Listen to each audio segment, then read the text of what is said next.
You ask Tiger to solve. This deals with linear equations with one unknown. The final result is x equals -4.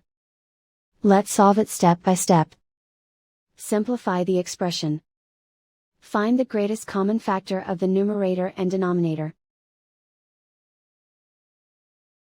Factor out and cancel the greatest common factor. Group all constants on the right side of the equation. Subtract 4 from both sides.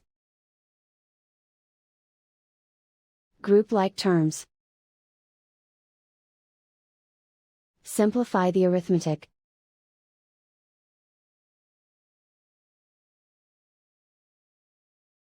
Convert the x into a positive number.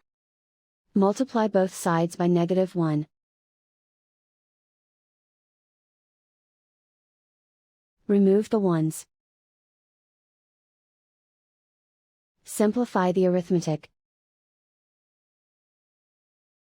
And so the final result is x equals -4.